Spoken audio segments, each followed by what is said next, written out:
Oh, okay. Warning. Oh, Before you went too hard onto the Bailey's tangent. we're live? Okay. We were- Roll yeah, initiative. Bailey's Here's the in- I perfect got order. phones out and everything. I know. I'm like, Uh, finally, like, soon, one day, my friend. I That, will feed the players to you. that was Not like... this day. Or is it? Well, anyway, as I reconstruct the purple worm, I'd like to welcome you to the Dungeon Folks, which we are apparently live with. Thanks, Evan. Well, at least we went live talking about putting We're, alcohol into Wendy's crust instead of, whatever else. Yeah, I you know it would we've make had- it inedible. We've I had don't even worse hate Wendy's. intros. We've had worse intros, but yeah, this is our D&D stream where we at the young folks stop talking Really? movies and music, start playing Dungeons and Dragons. I'm your host and your dungeon master. My name is Alex Suffolk, and here are all my other players. Well, we're missing Lee. She might pop in. We don't know where she went We'll figure it today, out. but Ooh. we'll figure it out. Otherwise, is it planned? we'll just be having that would actually be baller if I just told someone like to not show up and then you're all about to die. I would hate you so much logs from a on. production level perspective. On that. I mean, I it'd would be cool be fucking thematically. scrambling to fix that visually. I want this to be Rearrange the true layout. now. Rearrange the layout. I know. Well, sigh, because Lee's about to show Is up it twist? right now. If she did, I would have lost my mind. But moving on. Anyway, so we've had we missed last week. It's been a hectic couple few weeks for everybody. I got stuff going on, so we've been missing our Mondays. But here we are today, resuming our adventure in the wild city state known as the jungle, with all of our brave heroes finally coming to the end of planning for their great heist at a gala Oh god, that's right. at the Clockwork Castle, owned by the gnome entrepreneur and master of an arcanic university and the Bureau of Transit. So he's a wealthy guy, and he's inviting everyone to this great ordeal. And at this gala, he'll be exchanging gun and weapon blueprints for some money, and even conscripted by a devious little gnome artificer named Alvin Blacklung, who wants those gun manuscripts to themselves. You've spent several days getting your invitations to the gala so that you can sneak in. You've befriended one magnificent bard named Ziggy Starchild. You have discovered the princess of the city-state, who is in hiding from a fierce tiger king from the past named Nakresh. The princess's name is Princess Magla. And so she has told you that she would like your help one day once you are done just kind of generally causing chaos and getting money, which may never happen. Let's find out. But in the meantime, specifically, like I said, you are in the final stages of planning your heist. And also this day, you've sort of checked off various little side quests. Alexandros has hunted down the Revenant, Felix Thorncutter, and a demon that was spawned in the area. So he has sort of fulfilled one of his personal quests to his god, Kelimvor, and also done work investigating for the Holy Concordance, which is who gave him his invitation, so it's sort of good that you're still doing that job, too. Our favorite dwarf fighter, Flint, became the champion at the Hollow Wars Fight Club, so he got his invitation. And Ori befriended a wealthy dragonborn, and also a plane-shifting, dimension-traveling woman who can restore spell slots and know things. And you've all encountered her by this point, and she has given you more information about how to defeat this evil Nakresh, should the time come and you need a little leg up. So, most recently, you have all just been departing from Alvin Blacklung's shop, the Powder Keg, over in the Gnome District of Tinkertown. And you have resolved that maybe it'd be good to get some information about the castle before you go in. And the best way you think to do that is to go to your friend Ziggy and then take him to the castle and convince them to let you have rehearsals so you can scout out the place before it is filled with hundreds of fancy, rich guests. And so that is where we pick up. In the middle of Tinkertown, you have all walked out. It is about probably 3 or 4 in the afternoon at this point. It's later in the day. You guys have done quite a bit already with the demon killing and talking to Elvin in the morning, talking to Lady Zytalia, the dimension hopping woman. And so Yeah, you was hear weird. you smell the scent of cinnamon, you hear the Thomas the Tank Engine theme as you are back in Tinkertown. And what would you all like to I do? have to do that again, don't I? It is mandatory that we have our Thomas the Dank Engine. Thomas. Why- Oh my god, how have I Okay, not okay. searched that? While we are Thomas in the the Tank gnome area, Oh my god. I decree it as DM law. Oh, Just if make it- only you could see. Yeah, actually, side note, if you look up Thomas the Tank Engine with Childish Gambino's Bonfire, it works perfectly. Oh. Dude, that's some tank fire. Yeah, so that's good stuff. Anyway, Oh my god. Tank engine. what would you guys like to do? How long is it before the heist? Like what's our timeline right now? Yeah, so in canon, the heist is going to be the day after tomorrow. You have one more day, so you have basically your afternoon and evening of today, and then you have one more day, and then the heist. Okay. Well, if we're done in Tinkertown, I want to get the hell out of here as fast as possible. Okay. Yeah, I Unless- think we should. Unless we want to find out who is making this music and, like, murder them. No, we've caused enough problems for now. Have now. we? We've killed enough people. Have we? Calm down, Richard. Oh, you remembered. Is it Richard or is it Reichard?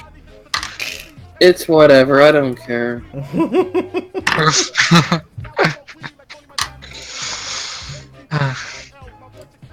One of these days. I started listening to what Evan said. Sorry.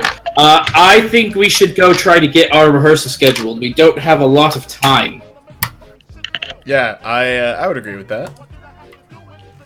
And you all can be help. That will allow you to scope out the castle while we rehearse. Ziggy knows y'all, right? Yeah, you He guys knows all y'all. you He all definitely knows y'all. you all met Ziggy when you were rescuing his life. When you thought Deborah was like a cutthroat and not the princess. That's right, yeah. You all met him in the mansion. When Plot decided to get involved. When Plot decided to get involved, man, if you're a first-time viewer, there's a lot of stuff that's just too Hey, much you know what? to explain It's in just 3 like- minutes. It's just like You know what? jumping into an anime in the middle. Yeah, there's a lot going on, man. But yeah, And you we're all currently seen- in a filler arc. you've all- No, I feel like this is some main plot stuff. Okay, no, this is like this is Tales of Ba Sing Se, but for our game. Yes. this is Don't our forget Ke- to watch all of our previous shows. This is That our was- Kessel. This is Go our back. Kessel run. Tales of Ba Sing Se is one of the best episodes, so I'm okay with that. Let's do Yeah, this. that was Ziggy! So, to Ziggy. yeah, let's go find Let's Ziggy's get out of this Alright. nightmare music. All right, you listen to Thomas the Dank Engine for about 10 minutes as you walk to the train station. Get on down. One of the gnome train conductors greets you as you enter. You flash your unlimited pass. You get on the system. You ride to the at the other end of town, or just actually you're in Tinkertown, so it's just a few stops south and to the west, and you end up in the warehouse district yet again. It's later in the afternoon, so this is probably when it's at its most barren. There's a few people sort of working in the workshops, chopping up meats and fish as it's wearing down. There are still some butchers wandering about who you recognize by their, simple white shirts and their burlap pants and I don't black like boots 'em. and belts. And there's still a few of those warehouses where you remember there was music just last night playing. And you can see some butchers like sort of sweeping away lots of various bottles and cups and various pieces of paper and clothing and all sorts of stuff that you'd find at like a rave or concert, but medieval. And then you find yourself back at the butcher's headquarters, which is the biggest warehouse that has no windows and there are two people standing outside in front of it with huge grizzly great axes on their back. And you remember the password? No. I think I have it in my bag. Let me go check. Is it Giant's Mane? And then a bugbear who is guarding it says, "Yep, that's it. All right, you can enter." I wrote it down. And so, this big furry guy, looks kind of like a goblin, but much taller and brawnier with fur all over his face, opens the door, slides it open. You all walk into this warehouse. Also, today, even in here, this place looks kind of barren. Looks like other people are sort of walking about and sort of got other business. The butchers seem to be out doing something else. There's still some people milling about, some tall, gray-skinned Goliath men sort of looming around, looking around. There's a couple of orc women in the corner chopping up some kind of boar. And you've been here for the past couple of days, so people don't really seem to mind you too much. They seem like they kind of know who you are already, or at least recognize the fact that you've been here for a bit, and that you know the password, so no one really hassles you as you make your way over to Ziggy's room. Hello, Ziggy. And you walk in, and there is the glorious, perpetually glittering man with his huge blonde pompadour and his two tattoos over the eyes. He's completely shirtless today, so you just see the full sparkle and the unicorn tattoo across his chest in display. And he's like, "Oh, my friends, welcome back. What business do we have today?" Not ready. Practice. Not. Okay.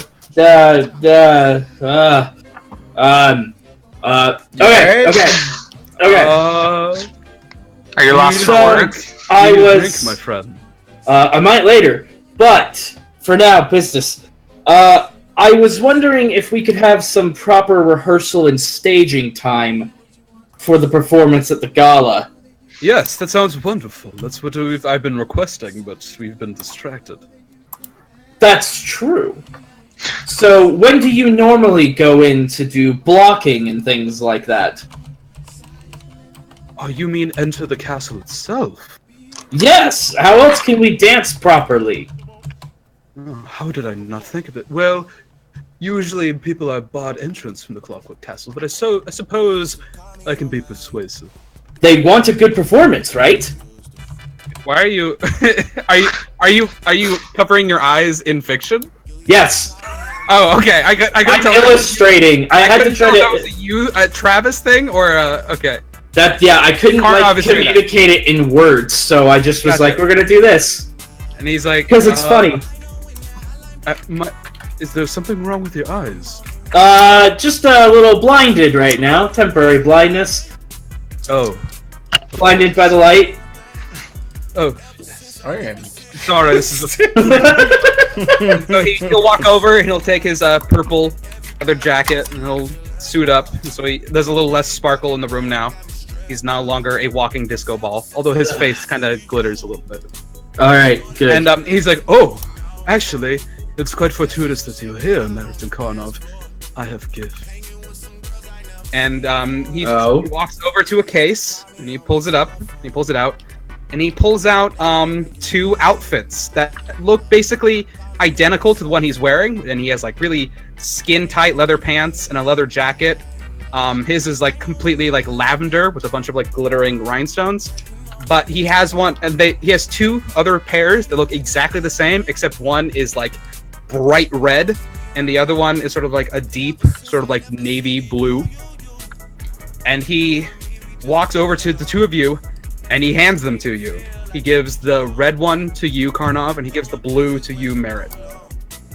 And he says, "This is what you'll be wearing at the day, to match my style, obviously." Sounds.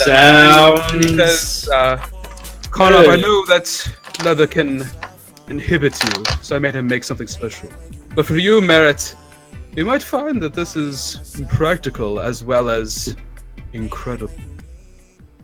And so it is actually. What kind of armor are you wearing right now, Merritt? Just plain leather, right? Let me take a look at what I'm wearing. Yeah, just leather. So this actually counts as studded leather, so it'll be +1 AC while you're wearing this. However, it is quite gaudy and ostentatious because it is made by Ziggy. Does it look like I care? No, you're just instead Question. Meta question. Does this reduce his stealth because you can't look away from how gaudy it is? I thought about it, but no, it's dark enough to the point, like the blue is dark enough to the point where the rhinestones aren't gonna like glitter and catch him off guard. The red one, like yours, would. It's not gonna like hurt your stealth, but it wouldn't help. Yeah. It's definitely gonna make you're definitely gonna like stand out. Like think like Michael Jackson Thriller. Like that's what you're rocking right now. Nice. And considering you're like bone white, like that is a clash. So like on a range of why like he did it. style score, like does this increase his stats or is it still like super low? Yeah. So no, his is nothing. His is just another set of clothes. Because as a sorcerer, he can't really wear anything, and he told that to Ziggy. He can't wear any armor.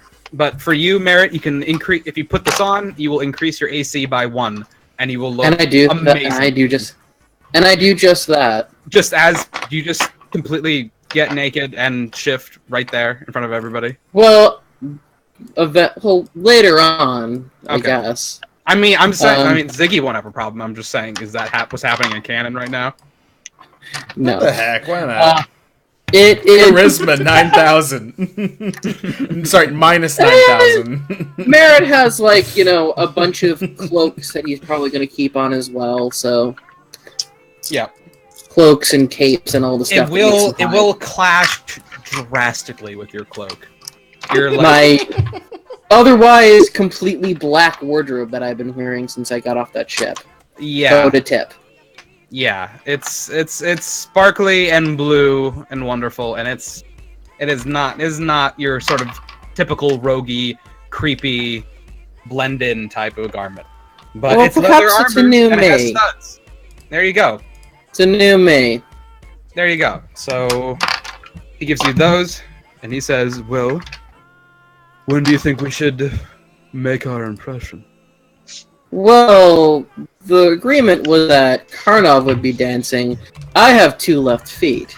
So what would you like me to do while we're doing this? Would you like me to MC, or write you some new songs, or play an instrument? I can kind of do that. I'm not proficient in anything like that, but I can give my best shot. Yes, I do believe I am in need of a stagehand. There'll be multiple instruments, some of which need tuning, some of which need to be handed to me, some of which need to be taken away from me. Some might need to be played in the background, depending on the number. Just basically anything and everything I need. Well, not anything. Lest your enemies will die of sight instead of a stab. I'm not proficient in any instruments, but I know a bit about several. But sure, I know how to strum a lute. So when shall we go to the castle? When is the magic hour for Ziggy Starchild in terms of performing? Every hour, dear. Man, I wish I knew David Bowie reference in that. Man, missed opportunity. I'm sorry, what was your David Bowie joke? It's been a while since I brushed up on my Ziggy research. Magic dance, Alex? No, it's been a while. No. You remind me of the babe. What babe? The babe with the power. The power? The power of All right. voodoo. Voodoo? Hoodoo, you do. Do what? Remind me of the babe. So are we all looking at Merritt and Flit like they're completely insane right now? Yes. Yes, and Ziggy is wondering when you want him to go to the castle. When are we going? The sooner the better, unless anybody has... Babe could cry. What can I do? You've been looking through my songs, haven't you? A little bit. Those aren't to be messed with. It's so So your character is literally the brain behind David Bowie. My character is Writer. partly inspired by Brian Eno. Yes, he is. Okay. Character's all right. bossy. When it all works out. Oh. Oh. So yeah, Ziggy's wondering, what do you want me to do? Does anybody else have things they need to do?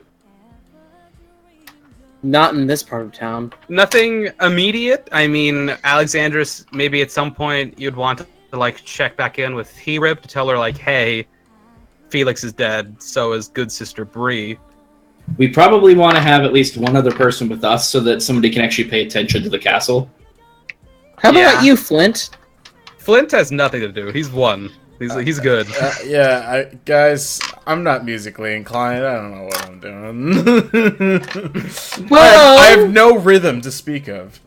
Ziggy will be the judge of that. Ziggy, why don't you try out Flint and see if you need another backup dancer? No, or we need, After a really champion. or we just need somebody to lift heavy equipment. And he starts playing something, and he's like, "My good friend, Jeez. Flowerbeard, Bowbeard. That's what it was. Let's see. Bo Beardham? Yeah. Should that be my stage name? Flint, roll me a performance check. Simultaneously, I what also stat- hit. I what stat also would hit that be? Flint with my wand. Why? Because I make a Bo Burnham reference? That's amazing. Okay, wait. So Oh my first, god. I keep forgetting I gave this to you. I love it. Roll. So first, roll a charisma saving throw, and then roll a performance check. Okay, which I have 0 as a modifier. So the charisma saving throw, I have to roll twice. Yeah, The saving- actually, yeah. The saving throw is 2 rolls, right? No, that's one. Okay, That's- alright. Never mind. The charisma saving throw was 3. Okay. Jeez. Okay, this will be good. This will be good. Wait for it. Wait The for it. other one was Oh my God. 10. The other one is 10. Okay, so you start like really awkwardly like shuffling, and you feel really self-conscious about it, but for some reason you can't help but just give the biggest, goofiest grin of your life. Oh, wait, is this the Michael Scott dance? This is the Michael Scott dance. Yeah. It finally happened. And you're like, you realize like you're not smiling like on your own. There's something forcing you to just have this big, unceasing, cheeks aching but can't drop it my smile. As it's just Merritt is dying laughing. He's like just freaking out laughing. I'm at like this happening. eyes bulging, just yeah, you guys are. It's a little creeped out as like Oh my as god. Flint's just like I'm just like shaking my head at this all. Like, I can't believe this happened. I Ziggy said looks that I rather confused, but still keeps going, thinking maybe it'll get better. And after like 30 seconds, he kind of realizes this is it, and so he stopped. He stopped playing the music, and he's like, "You know, maybe you can handle the equipment. We all have our talents. We all have our arts. Mine is the art of making superb music and making everyone love me. Your art is handling heavy things." What, you don't like Snap. experiment? You don't Real like heavy, man. experimental performance dancing? It's a tradition from where he comes from. I'm assuming Make a deception check. you're asking the thief Yeah. to make a deception check. Yeah. All right, let's see what. I think I have like a +6 to What does deception. it matter Whatever. if I can dance or not?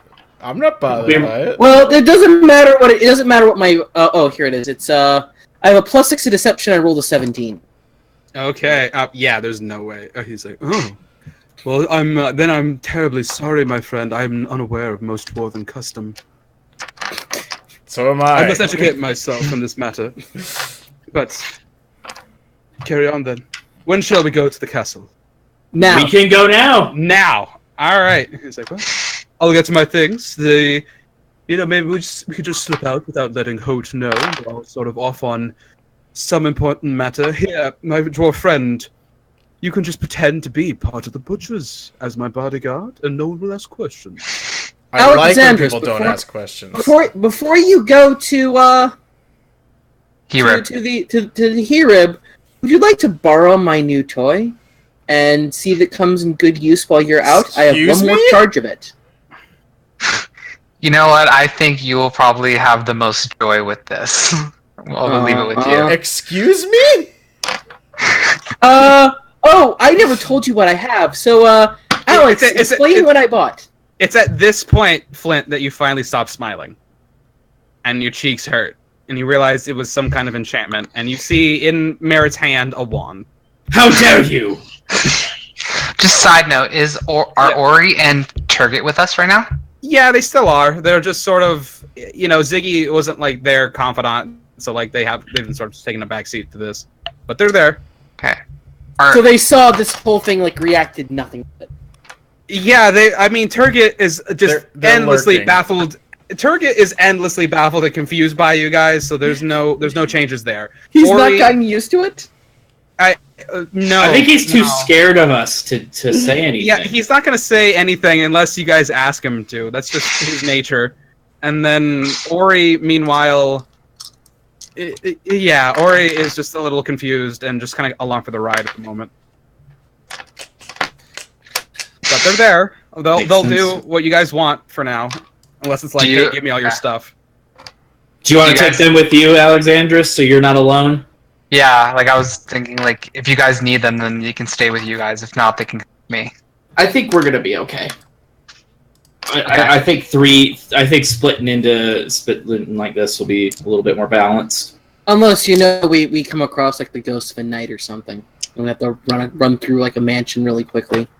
It's just Scooby-Doo and Scooby-Doo and Faerun. Scooby-Doo. I feel like we'll be okay. Okay, then I'll Alright. take them with me. Okay, so who do we want to handle first?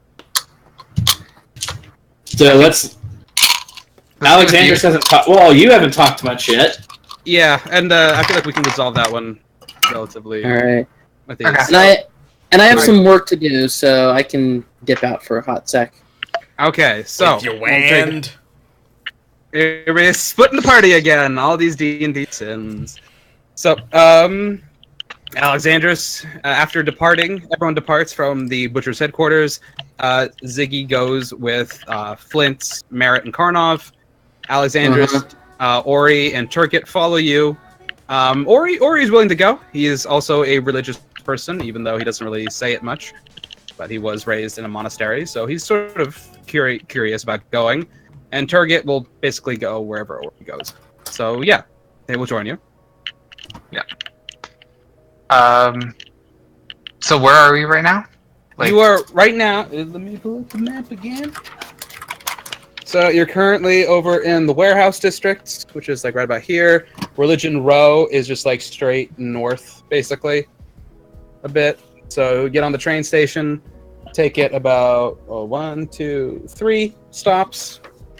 2 stops north, 1 stop west.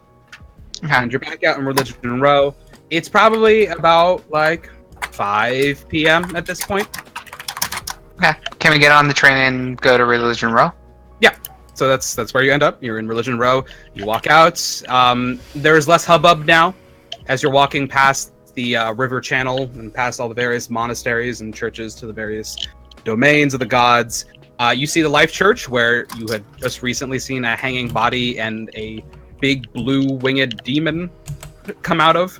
The body has been removed. There are still 2 of the Crown's Guard sort of like flanked outside of it.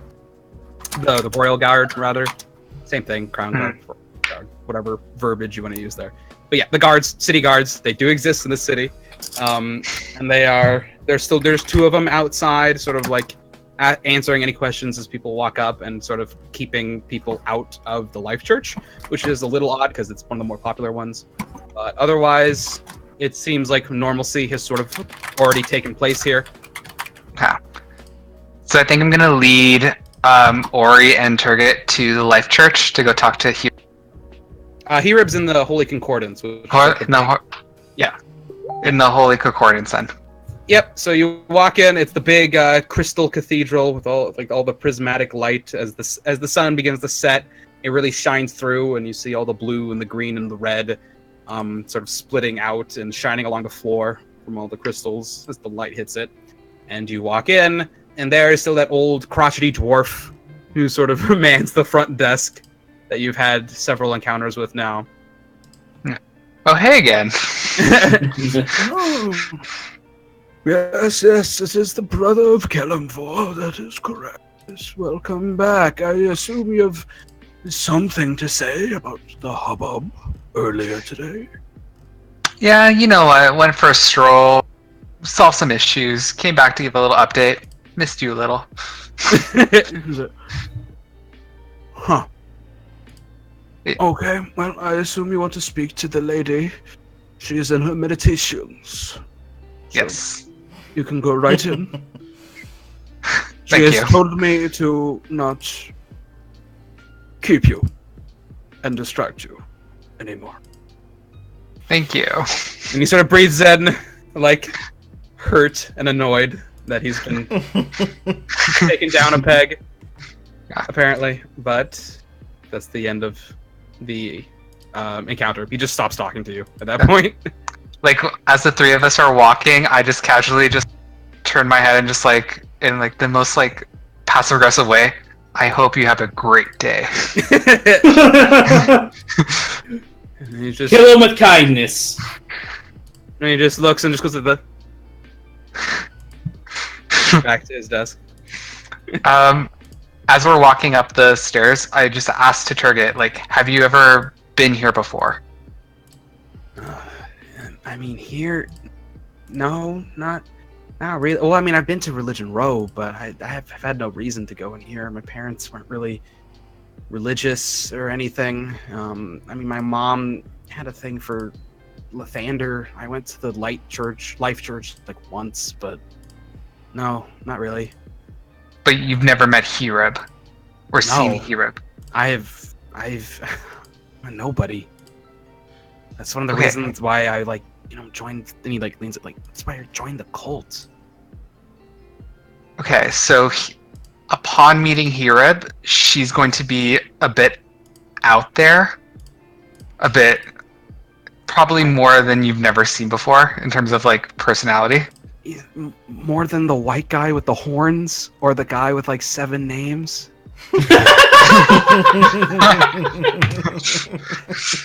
Yes. Good one. So Bird. his eyebrows sort of like shoot up like.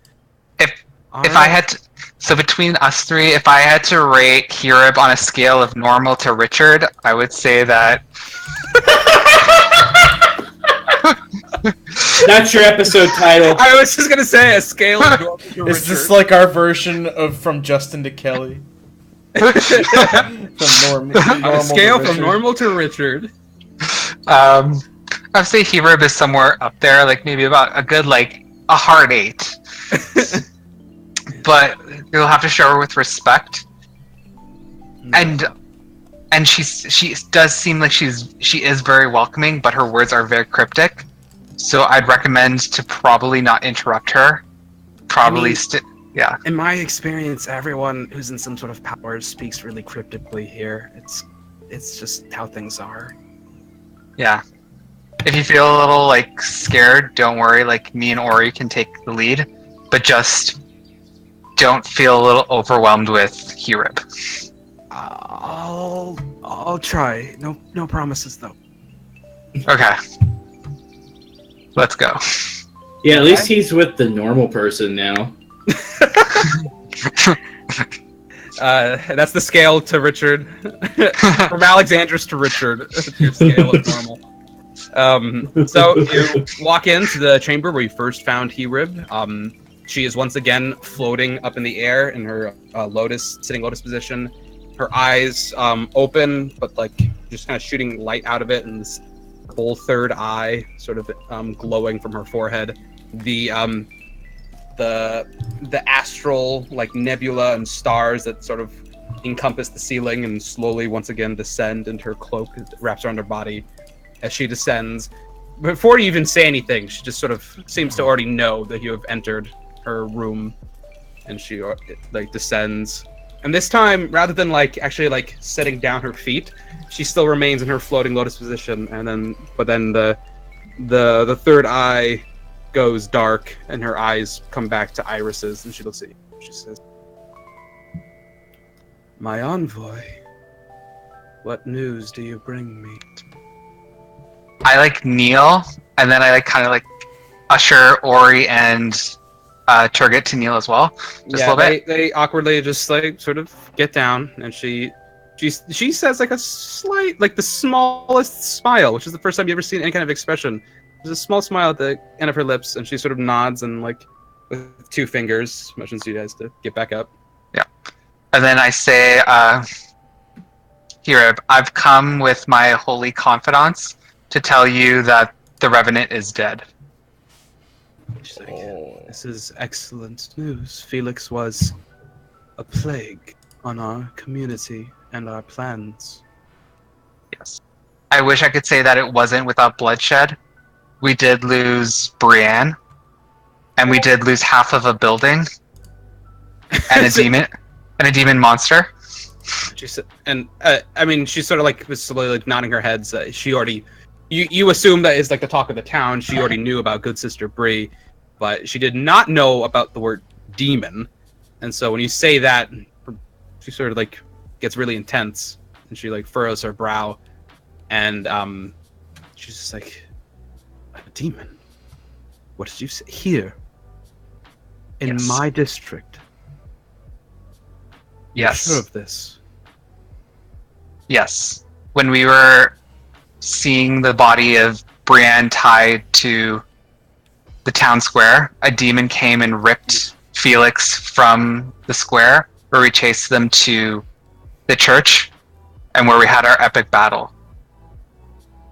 Right. Yeah. So, Good Sister Bree was hanging from the Life Church, and if you remember, her sign said, she had a sign on her, and it said, "This is a church of lies and demons. Death to Uranus."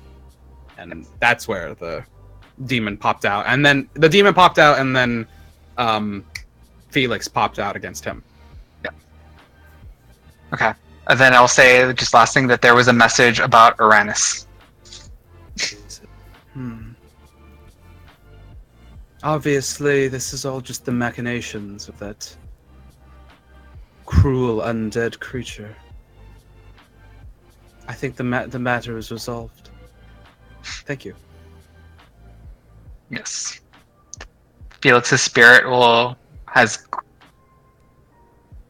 grudgingly been sent back to the hell world, and Kelemvor will be pleased. And she nods. She's like, "Then I have chosen well to have you as my envoy. Now we can resume our plans. It is good that the Life Church has not been wounded by this. I do rely on Uranus' influence and resources a great deal. So Yes. thank you in your aiding of him." You're welcome. Is there anything else that you would require of me? Or wish to tell me?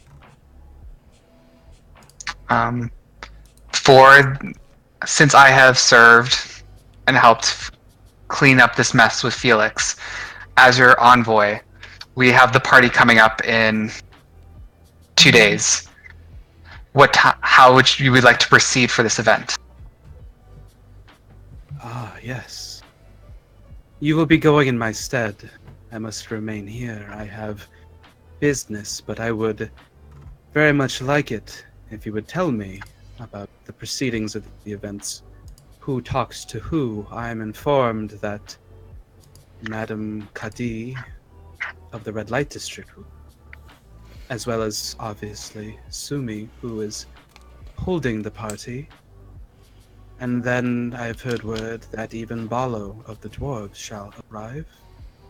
I'd be very much interested in what they do and who they talk to. As you know, as I have said, the city is in the midst of chaos and people move against one another.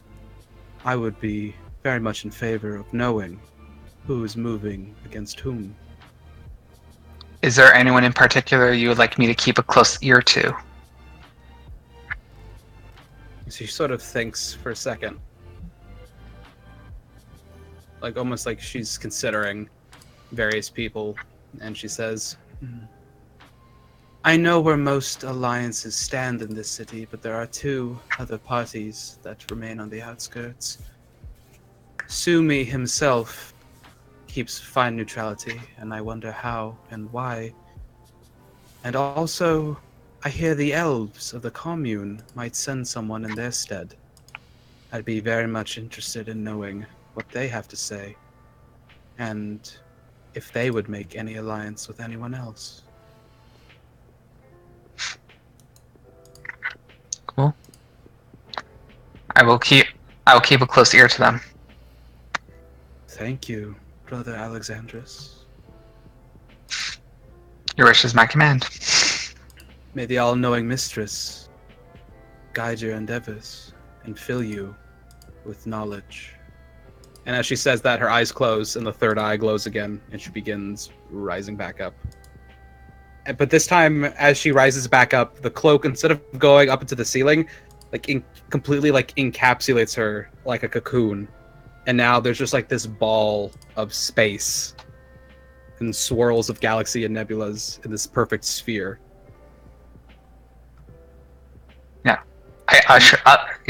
I just get up and I try and usher Ori and Turget away. Ori and Turget are now just staring, mouth agape, like they're watching the end of 2001: A Space Odyssey, just like. As we leave the room and the doors close behind us, I just tap Turget on the shoulder. I'm just like, so what'd you think? Yeah, not quite a Richard, I guess. but right there.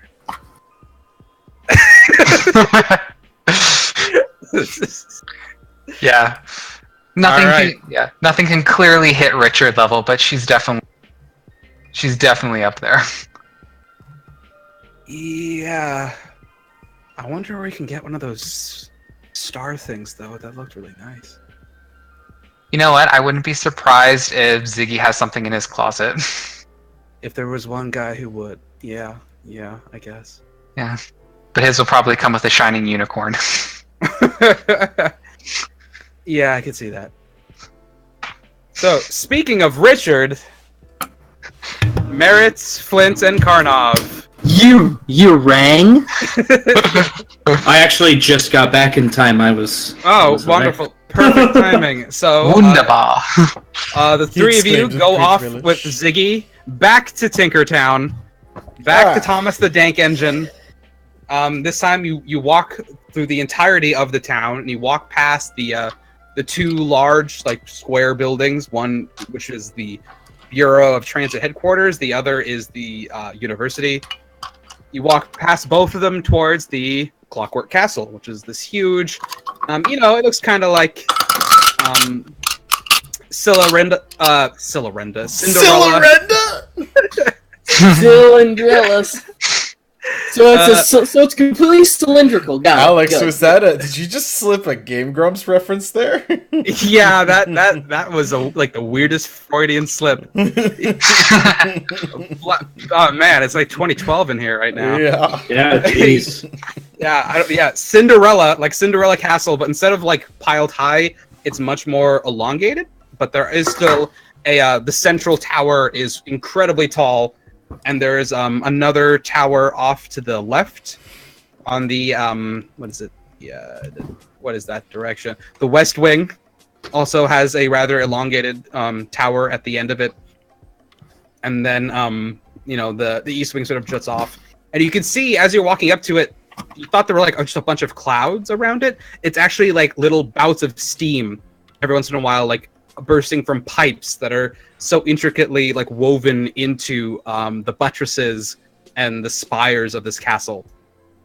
And it's entirely made out of bronze and brass, and you can see that there are several clocks on the outside of it that show you different times.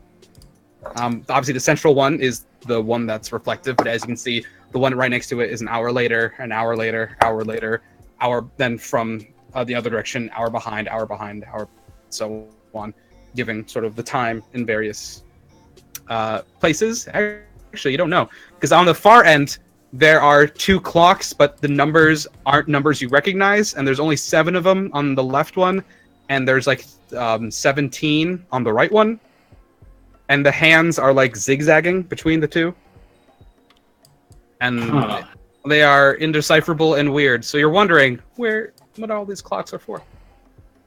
But you walk over. What are all these clocks for? Clocks. They tell the time. I know what a clock is as a concept. Thank you. You see, that one is from where. Sun. See, that one is from where I'm from, and he like does not point at a clock at all. He like just points at like a random direction. I'm telling you, just use the sun. It works great. It's free. Gives you tan. I mean, yeah, okay, sure. Look, okay, I spent my childhood underneath a mountain. I can appreciate the sun, okay? Did you? We don't know your backstory, Flint. Why don't you tell us your entire? I just did. Shush your mouth. I spelt my. Shush your mouth. Do you think he's lying about? Do you think he's lying about the mountain? I wanted to roll a deception check. Oh, for the love of! I mean, Flint, 17. Are you lying about living under a mountain? No, I'm not. Alex, I'm kidding. Alex, I'm kidding. All right. See, I win so in you don't both know. versions of that scenario. So either way, you're all following Ziggy as you walk up. And you walk up several sets of stairs, and you come across 2 giant metal doors, like obscenely large. Again, that these are gnomes. That a gnome lives here. So it's quite odd that the doors themselves are about like 20 feet tall, made entirely out of brass. And as you can see, there's like various like intricacies woven into the metal. There's like, you know, people with hammers and people with lightning in their hands, sort of like carved into the metal itself. And you see next to where there should be like, there's like, it's almost symmetrical in how it's designed with like 4 people with hammers, but then instead of 4 people with lightning bolts, there's a box where the 4th lightning bolt person should be, and there's some sort of little like gramophone like speaker popping out of it, and there is a lever. Wrong lever. I will pull the lever. Wrong lever. So as you pull the lever, you see a little like red light pop up right by the gramophone, and there's a little like right next to the lever, there's several little runes that pop up, and they spell out the word receiving audio. Okay. Is this Hello? that newfangled technology? The lever zips out of your hand, and then the light turns green, and the runes shift to outputting audio, and you hear a really like soft and high-pitched feminine voice say, greetings. Who's at the door? All yours, Magic Man. Oh. Hello there. This is Ziggy Starchild, the greatest performer in the city. I'm here with my entourage, and we request an audience to stage our rehearsals. We are scheduled here to perform at the great gala, and we wanted to make sure everything was on the, as they say, up and up. And it zips out of his hand again, and you hear the voice saying, "Oh, I didn't have anything scheduled, and okay, so Sumi doesn't usually appreciate visitors, but I mean, I might be able to ask about it. I don't know. This hasn't really happened before, if I'm going to be perfectly honest." And Ziggy, can you charm a voice? And he looks at you, and he just leans in closely. He's like, "I can charm anything." And so he pivots around, and he pulls the lever, and he's like, "Now, my dear, I don't know your name. I don't know your name yet, but I'd quite like to. I'm sure we could work something out. I can assure you Nothing disastrous would happen if we set foot in here. Only the greatest music to ever grace your ears can be heard. Well, I say the greatest. I must admit, it won't be the greatest, because it will be preparing for the greatest that will happen at the gala. But we must ensure that it is perfect. I like the way he thinks. He's got high standards. Are we gonna do this? So is anybody else gonna say anything? I think he said. Ziggy? You know what? Okay, I guess I can call in my my persuasion ability. Well, should I do deception or persuasion? I guess I don't know why. He's doing persuasion. If you think of something good enough to help him with that, you could give him advantage on the check. Yeah. So, I mean, let me see Ziggy's oh yeah, his persuasion's good. Okay. So, put it simply, what he's promising you is the greatest music you'll ever hear in your entire life. But the only way that you'll be able to experience it, both you and Sumi, is to allow us to properly prepare. What'd you say? I mean, let me think. So let me roll a persuasion check for Ziggy with advantage, as you've given it to him. See here, and okay, so that's a 28. So, does it do it? Yeah. So you hear the little voice again. Okay. Yeah. Hold on. Just a moment. Booyah! And so you wait there for about 2 or 3 minutes, and then you hear. What? I rib Flint. Watch the voice be Sumi. Just watch. And so you watch. You hear first a steady hissing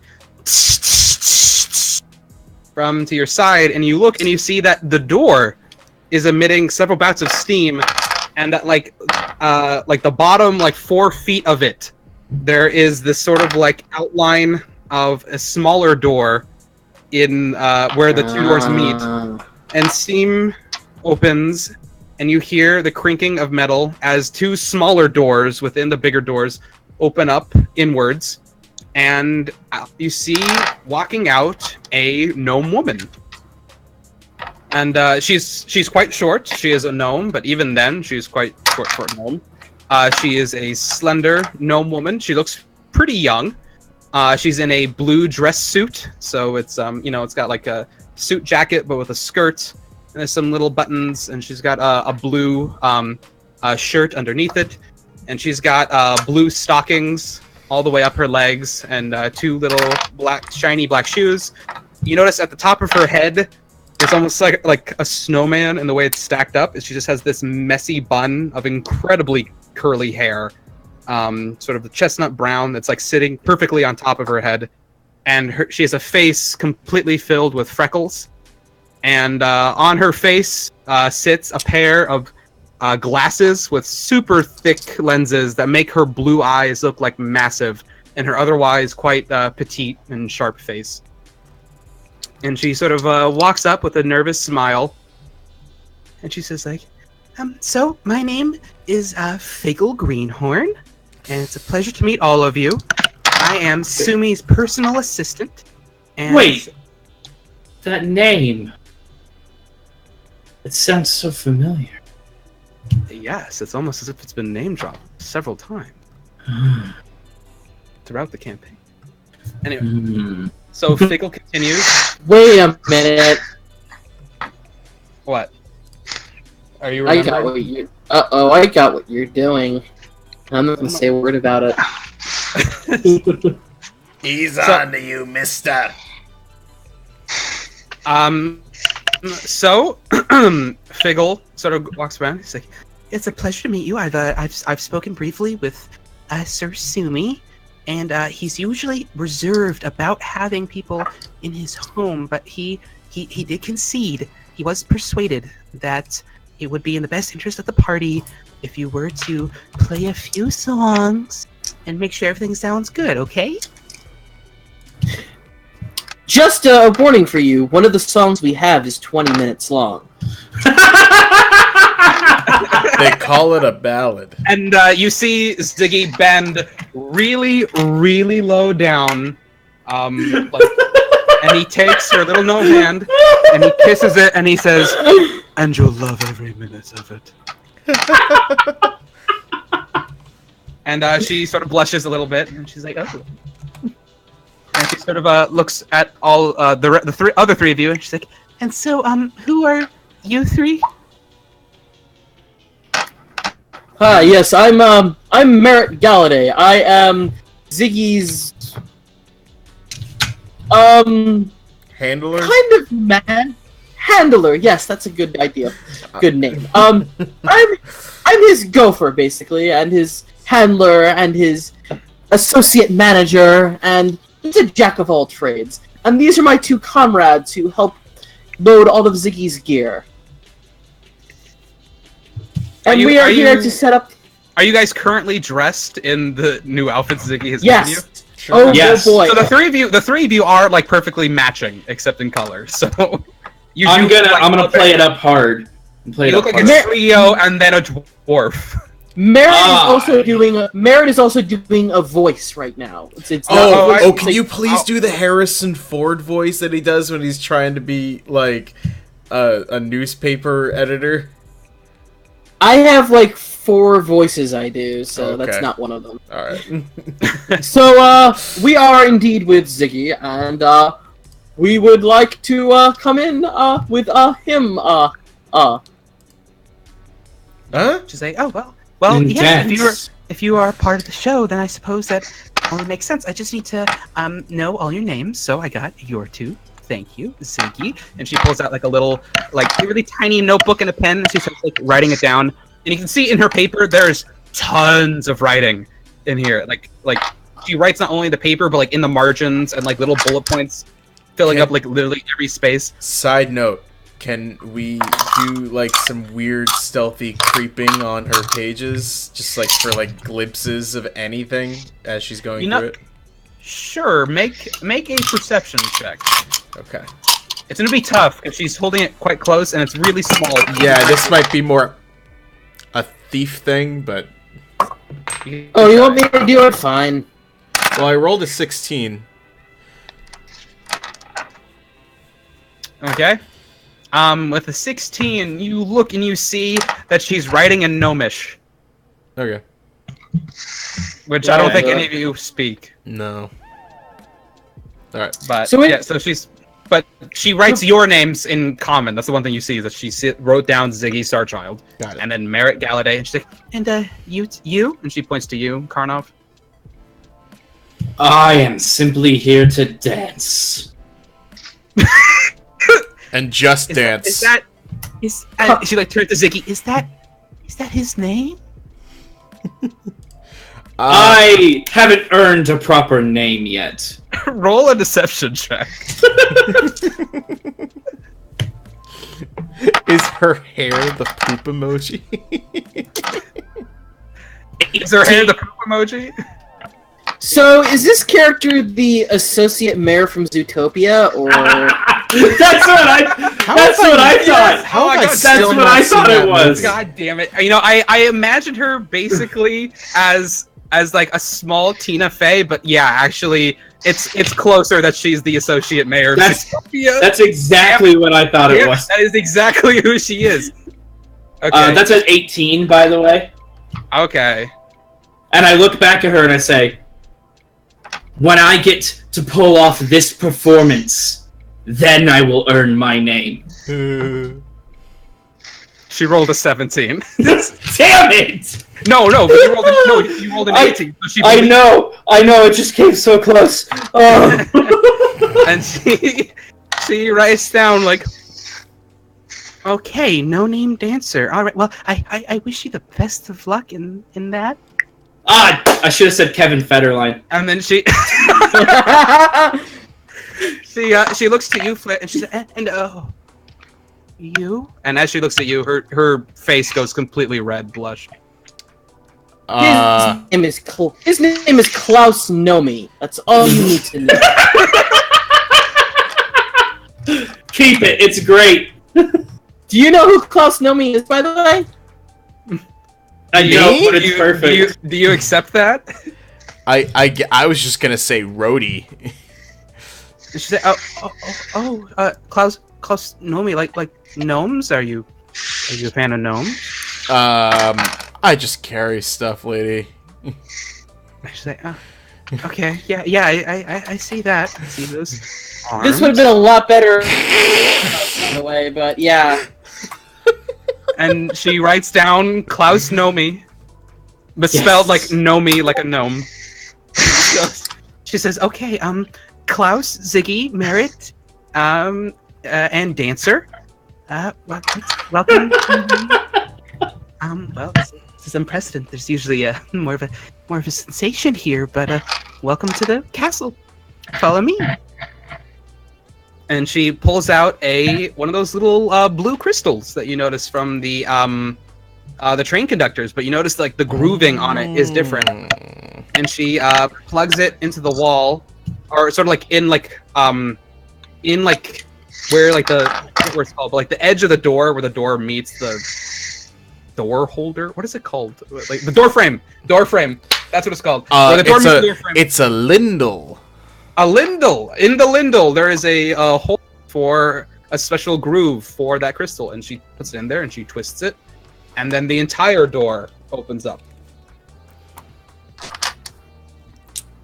And so she. Oh wait, the lindel's just the top part, which is funny because she's not gonna reach it because she's a gnome. Whatever, you know what I mean. She puts the thing in the door, and then the door opens. Wunderbar. So, you walk through, and she taps the crystal on her hand, and then you see several sconces light up as this hallway is now lit. And here's my big, massive block of text. I wasn't expecting to get to yet, but here you are. Oh wait, are we gonna So get you a walk- big thing? You walk past these tall brass doors into a 30 feet wide by 200 feet long entryway with this stunning red carpet out before you with golden trim. And evenly spaced out along the carpet are these pillars made of brass and like with multiple cogs turning in the middle of the pillars. And some bear clocks sort of like outside, but others some of these clocks tell the time of day, other ones sort of tell the time of year, and others still with months. And then you see what appears to be like years like in the future, like sort of predicting stuff. And however, others don't bear clocks. They bear these other more intricate and decorative clockwork devices depicting things like suns and stars and moons moving in astral formations. And within the pillars, they shine with these bright lights whenever two bodies overlap one another, like a sun and a moon. And there's others depicting creatures walking through forests with metal pieces, and the metal pieces like rearrange and shift to fold out and transform them into other creatures. You know, you watch as you see like a man sort of shift into a bear, and then the bear shifts into a tiger, and then the tiger shifts into an eagle, and back into a man, and so on as it sort of Rise from your grave. rotates around the pillar. Behind the pillars, you can see that each wall bears their own massive paintings. On the left is this scenic, albeit outlandish vista. You see this like lake of emerald green water with a purple sky. There's 3 blue suns or moons, it's hard to tell which. And the fields are red with pink grass.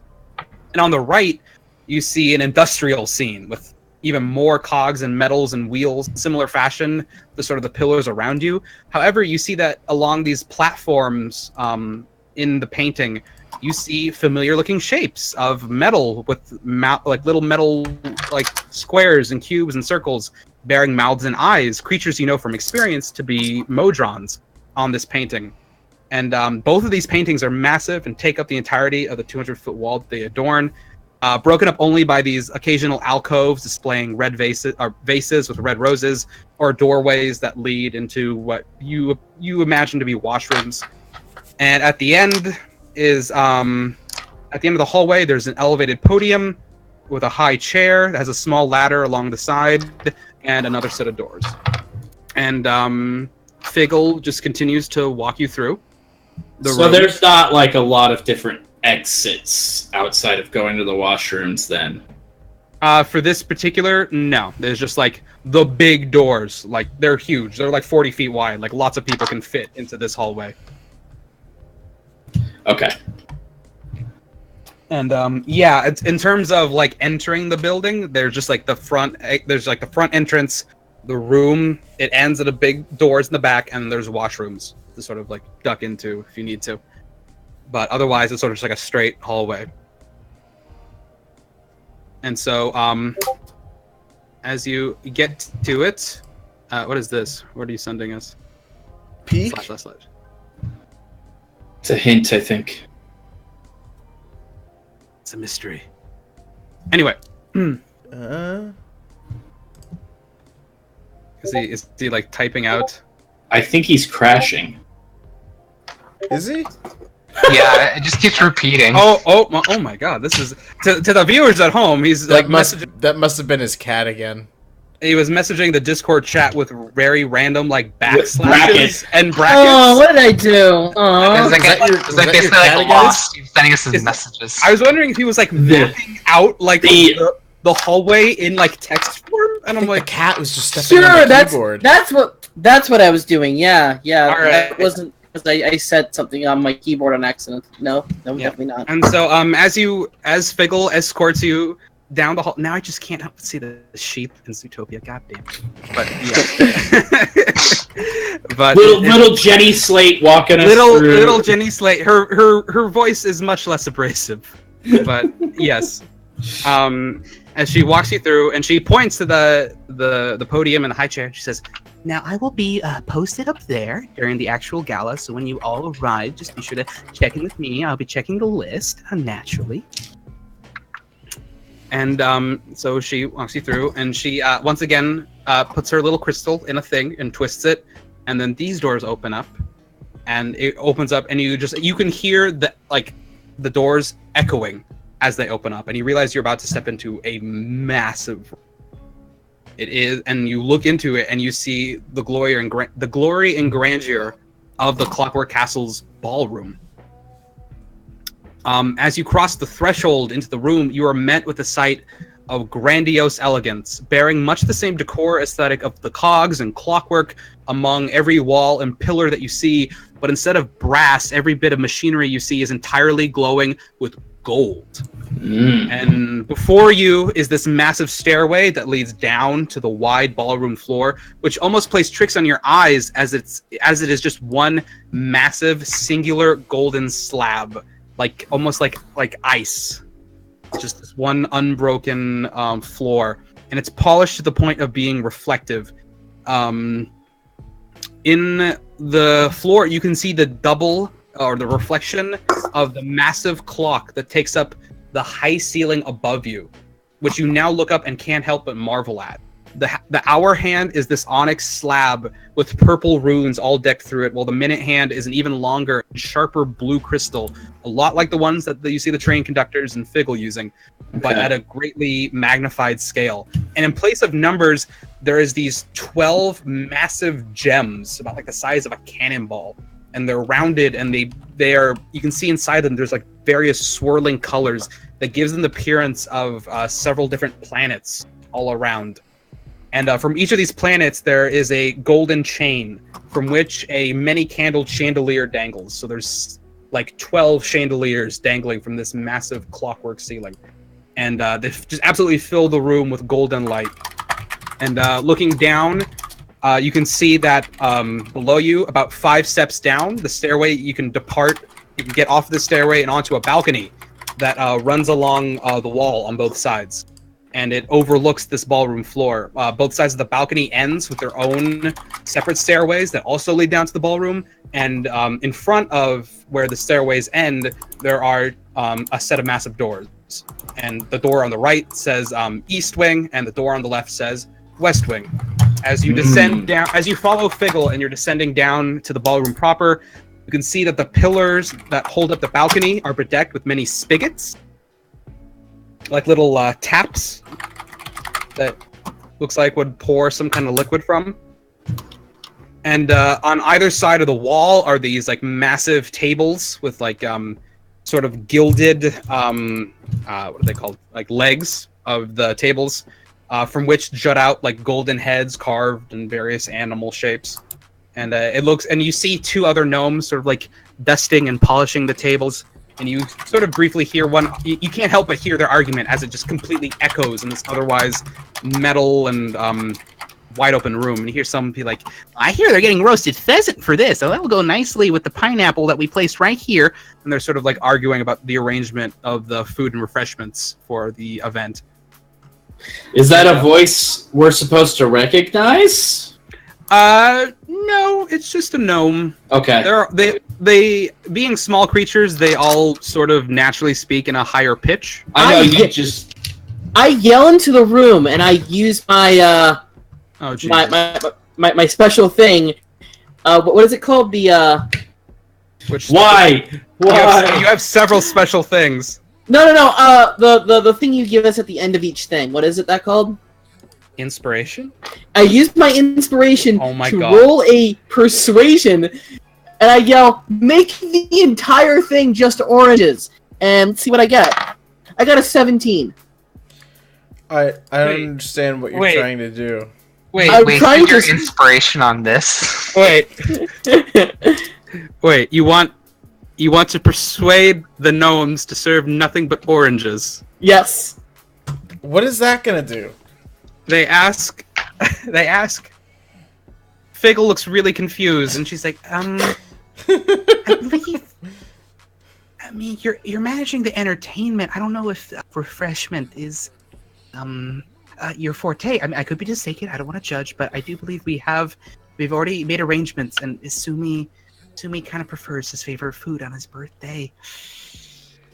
I'm kidding. Ugh. Would you stop it? Your inspiration is still used. No, I'm just kidding. And I smile wide at Flint. Why me? You're lucky I didn't say fish. Fish. And then Figgle's Fish people. What do you Everybody you like remembers fish? that I but do me. believe. I do believe It's there's gonna be a good amount of fish. It's an inside joke. It's an inside joke. It's like, oh well, I mean, if you do really like fish, I'm sure that there will be We some. do like fish. It's just an could- inside joke. I could. As Make are the- there is some fish. As are the oranges. Look at what you've done. I somehow seem to have forgotten or missed the oranges. He is confusing everyone now. Okay. Yeah. So can continue. as you sort of walk out into the center of this, grand golden slab of a dance floor, you see directly ahead of you, at the back wall, there are these. Let's see, where was it? Yeah, you see massive windows and glass doors that lead outside into a resplendent garden where you can see sort of, like hedges trimmed in the shape of like statues and various sort of fountains off in the back with a huge hedge wall that sort of flanks and makes like a wall around this garden of freshly mowed grass. Between the two glass doors and at the very center of the room, there is this this tall iron. Like it clashes the eyes. It's the one thing here that's not made of gold, and it's tall. This iron and bronze metal shaft that leads up into the ceiling and beyond it. But then in front of the metal shaft, there is this large wooden stage, and it's erected with several glowing crystals and gramophones suspended in the air, sort of bobbling around.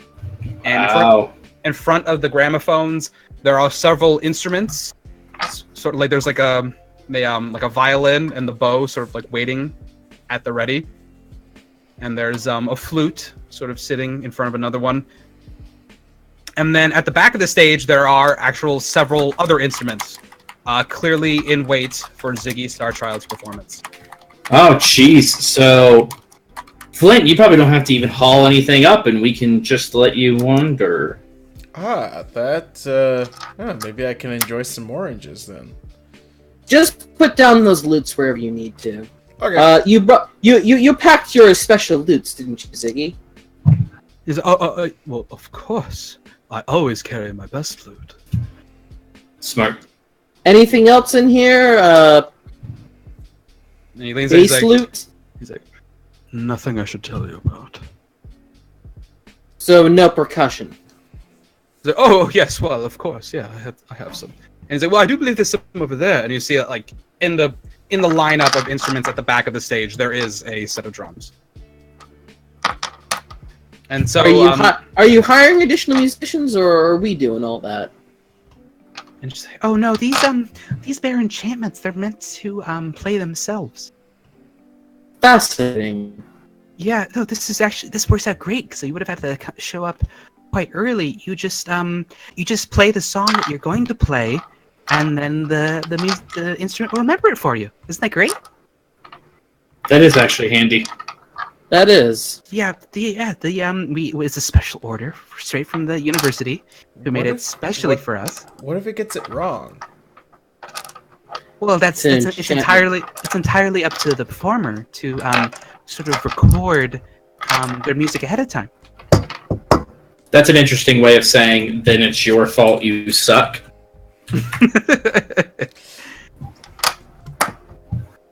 Just throwing it out there. So, I'll just, if you don't mind, I'm going to just pull up a seat and be sure to watch. Sumi doesn't like people sort of just wandering the castle, but yeah, I'll just make sure everything's on the up and up. I look forward to seeing the performance. Great. And she sort of waddles off towards one of the tables on the back end of the room. I look at Merritt and kind of like give him the look, suggesting that we're probably going to have to count on him for this. What, me or who? You, because we're going to need to figure out, going to need to figure out how to navigate this castle while someone is actually watching. Can I roll an investigation check to see, just in general, what this room looks like and where other rooms are in relation to it?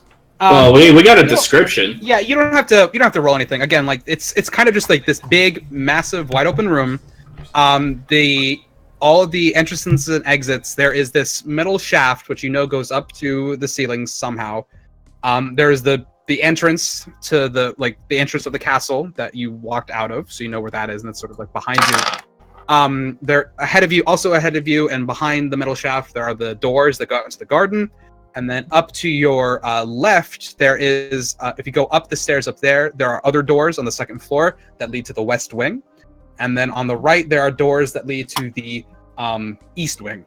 And you do remember, or I don't know if you remember this, but Alvin did tell you that he sort of deduced that the thing that will go down will be in the west wing. So on the left somewhere. Right. Well, so let's start setting up, but go really slowly so we can make a game plan. Yeah, Currently Figgle has her back turned to you guys, and she's walking towards the other end of the room to grab a chair. So if there's anything you want to do really quickly... Merritt, you're the sneaky one. I hide in shadows. Okay, so you... where are you trying to? Are you Are you trying to hide behind the stage, or are you trying to move somewhere? I'm trying to get behind. Yeah, I'm trying to get behind the stage to. If anyone asks, I'm looking for fire exits. All right. Okay. So roll for stealth. Where did that go? Oh, I rolled a D10. Well, I rolled a 12 plus. What's my plus modifier on my stealth? It's high. I think it's like 8, 7. My stealth is plus 7 on a 12, so that's a 19. All right. Yeah. So yeah, you are currently hidden behind the stage. Cool. You sort of pressed up, where the wood almost is touching towards the that metal shaft I described. I also write a note and shove it into Karnov's hand, and I'm putting down what it might be in the chat. Oh, okay. So you do that right before you depart. Is there anything else anybody else would like to do? Ziggy starts climbing up the stage, and he starts getting ready. Also, Justin, I don't want to leave you hanging. What is Alexandra's doing? Yeah, let's transition You to could- him while we're doing Yeah. that. So you have, the world is your oyster. You do know where the other people are going. You could try to show up if you want. Like back to them. Yeah, you could go anywhere else. Yeah, I think it might be good to put the party back together. Okay, At so this point, yeah. you head on down to the also to Tinkertown, and it's a brief train ride as you ride with Ori and Turgid. You walk out and you hear the Thomas the Tank Engine, and you smell the cinnamon as you walk through the gnomish streets. It's now getting pretty late. It's now probably like 6 or 7. You know, the sun is beginning to set. And so you walk through and you walk up to this castle that has these massive doors, and you now see the switch with the gramophone speaker and the little lever. Yeah. So what do you do?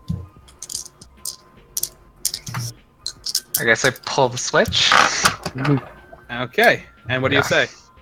Or no, you see it pops up, the little red light, it says, and now it says audio receiving. Ooh, I did not know the password. Okay, can I just use that special coin to like message Karnov? Yeah. Oh yeah, yeah. You guys have your sending stones, so you can like Yeah, call him up. yeah. So I use my Get me sending. into the party, bro.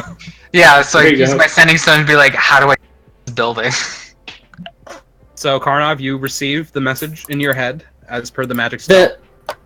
The two messages, just for anyone watching, are Figgle equals Nakresh and 2 question marks, and the oranges thing was a distraction to test your reflexes on being surprised. Sorry if it seemed weird.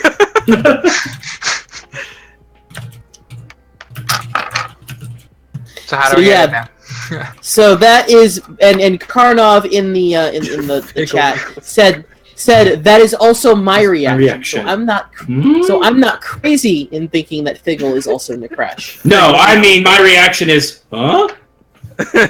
And multiple exclamation points. All right. Figgle better not be in a crush. It would just be Trust- Zootopia. It would plot twist, guys. You're just playing Zootopia. That's why it's Hey! the jungle. Oh my god. The moment I'm like, wait a minute, is this the assistant mayor from Zootopia? I'm like, oh, so she's Nakresh too. If it's Figgle, Yasmin will never, ever. Well, wait, what about Figgle? If it is the crush. Oh, yeah.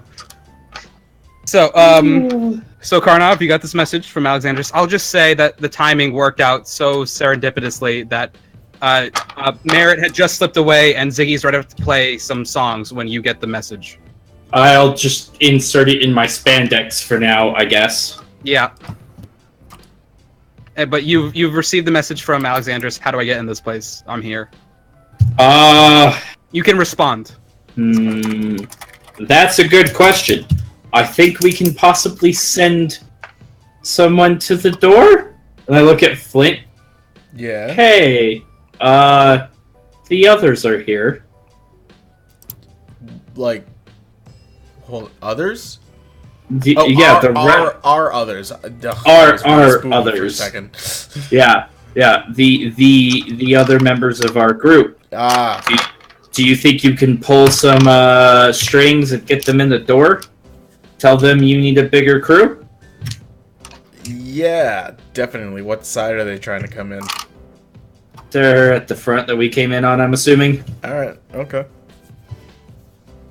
So So I Flint, guess what do you? I guess I head back towards wherever the main entrance. All right, was you and walk see if back I up can the persuade stairs. them. Isn't the So Figgle actually is like, at this point, I'm gonna say it's been a while. So Figgle is like walking back with the chair, and she's gonna like notice. She sees you walking, Flint. It's hard to hide in here unless you're behind the stage. And so she's like, Excuse me, where are you going? The rest of our crew is up at the front. Oh, you had more? Yeah, just a couple of folks just to help us wrap things up here. And who are they? Why weren't they here before? Oh, they got tied down with he has Ziggy's got this rider or something like that. It's like a big list of things that these fancy people need. You know how it is. Roll a deception check. Celebrities. Celebrities with their very specific items that they need.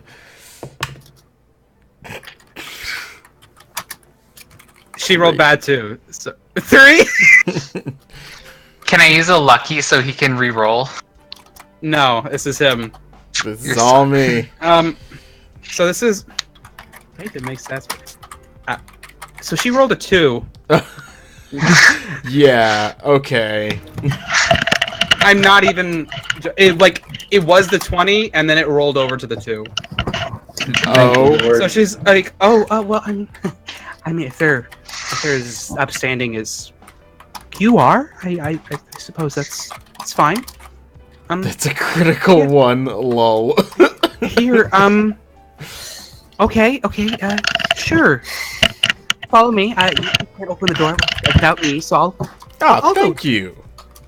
And so she begins walking up with Flint.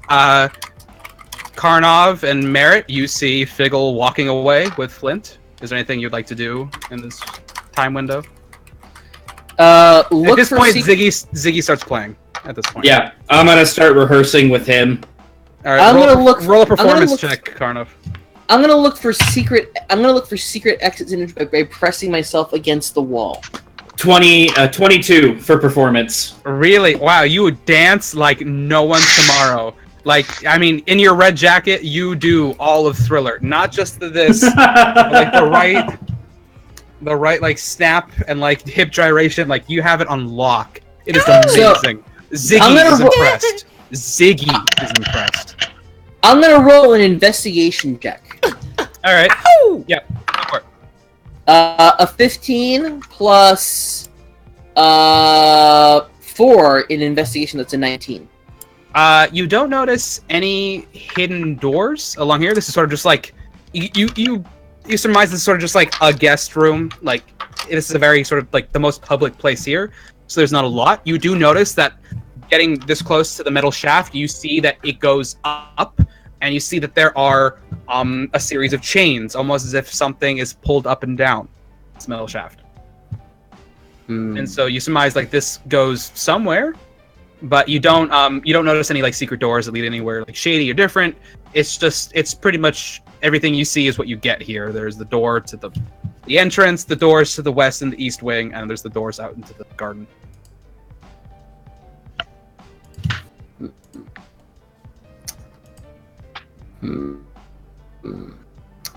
I'm gonna walk towards the east wing. Okay. Okay, and so while that's happening, Flint, you're walking with Figgle back up the stairs and through there. She's like, I'm still dancing, doing the Batman dance. Yeah. It's like, so how long have you been in the jungle, Mr. Nomi? Oh, whoa. Hold on. How long has it actually been?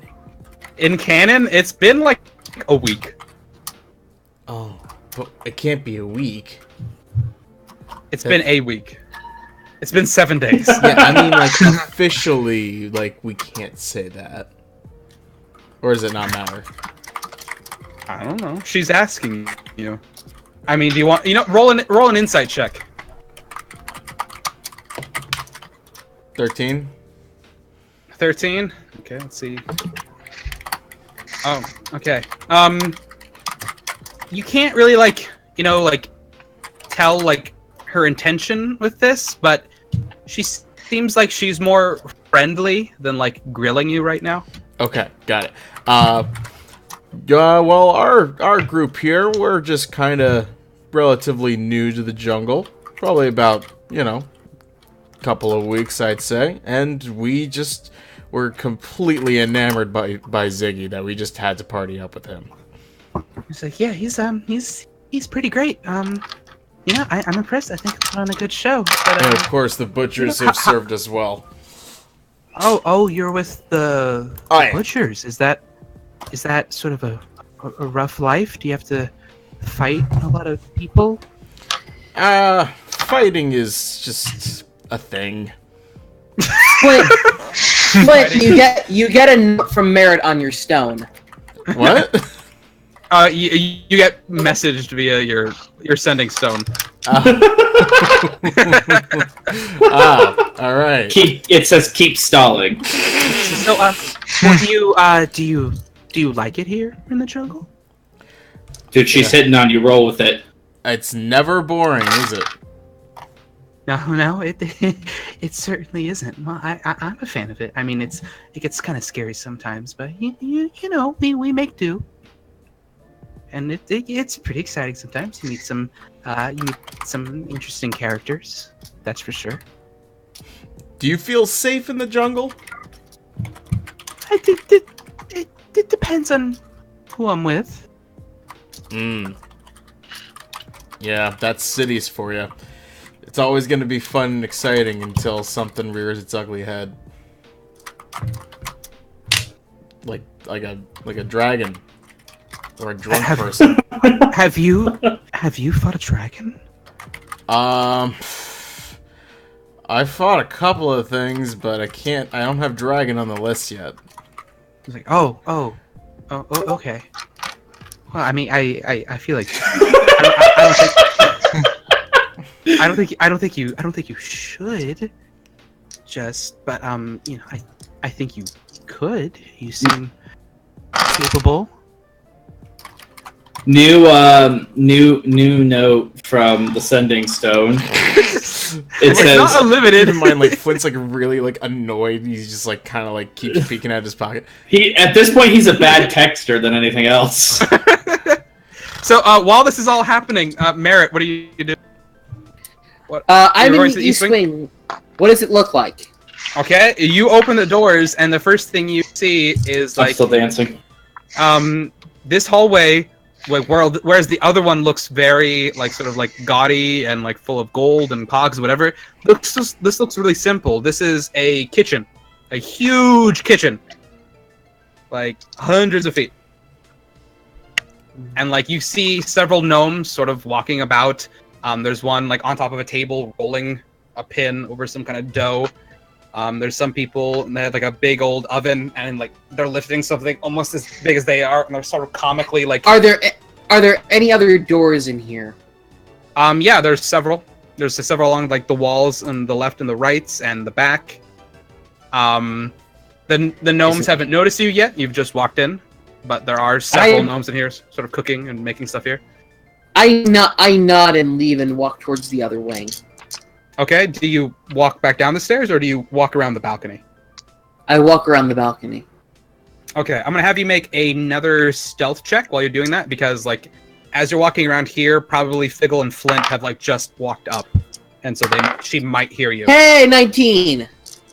Thanks, Lord. All right, she doesn't hear you. So Plus my 7, yeah. Yeah, you hear her vaguely like talking to Flint about stuff. Like, So what have you fought then? Flint wondering whether or not to actually bring up the gigantic shit monster. Oh man. I am pretty sure that sending stone is not actually unlimited, so we should keep that in mind. Is he still Before- going? Fishman. Well, This has turned into a romantic comedy. On our way here, we got attacked by a bunch of man-fishmen. Oh, you encountered the Sahuagin of the jungle. Oh, are they regulars? I mean, they don't come up on shore. They rather don't let us here up on the shore. But they do have their own underwater kingdom. It's actually quite something. Sumi has a bit of a pet project in researching them, but they are, unfortunately, quite hostile. Yeah, they are not big fans of me. No, but I'm glad to see that you're still here with us. Roll a charisma check about shit monsters. I'm gonna pass on that one. Yeah, fishmen, men with unsavory weapons, monsters with unsavory smells. Ugh. Yeah. It's like, well, sounds like you've seen it all. All? No. Plenty? Yes. Well, that's great. I think more people should be well traveled, well experienced. That's true. And What is this? What is this other note? Yeah. The suspense is All right, killing me so- here. Merritt, you've gotten to the other end. You've gotten to the West Wing now. Where you'll find Martin Sheen. So, and before you open the door to that, I will say that it's at this point that Figgle and Flint get to the door, and they open it, and they see you, Alexandros, Ori, and Turgid. And so now you see, Alexandros, this short gnome woman standing next to Flint. She comes up basically like his chest, roundabouts. And she has her mess of curly brown hair up on top of her head. And these huge glasses that make her blue eyes look really big. And she's just like, so Reminding everybody what I'm doing. you're a friend of an associate of Mr. Nomi here? Yes, we are here to help with setting up the show. Okay, great. Alexandros, you've never heard the name Nomi before, by the way. No, yeah, I like how instantly you've just picked up on, yeah, okay, this is just what we do. Just rolling. Yeah. You just pick up new names every You're probably thinking, God damn it, Merritt. Yeah. fucking Richard. As I say that, I just like do one of those like smiling, talking, looking at Ori and Turga, just being like, "What the hell?" Like, So can I have all of your names?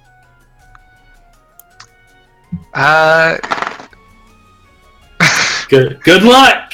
I'll dance them. Did you all give like fake names? Yes. I mean, you know, Merritt Gallady is a that- fake name, so. You I would notice love that if he. people- I would love if he asked that question out loud. I did not. Do not So trap Flint- me in this. So Do not trap me in this. so Flint, what you say is, come on, tell him your name, just like how I told him my name is Nomi. Yeah. Okay. God, what should I come up with a name? Hi, my name is Braxis, and this is my associate. Like, and I point to Or. I'm like, and this is Damien. What a bland, appropriate name. All right, Yes. roll a deception. Crap. Okay. I got a name for Turgid, so wait, hopefully I get it. I hope it's Fred Savage. Will Mart. Hold on. Well, I gotta put it on the dice page. I didn't realize I was gonna need this. You always need dice in D&D. Oh, come. 7. All right. 7. So, she sort of looks at you and she's like, Okay, yeah, there's some interesting names for Dragonborn, but and she like leans into you, Flint. She's like, are you sure you really know these guys? Oh They're yeah, stage names. we're all roommates.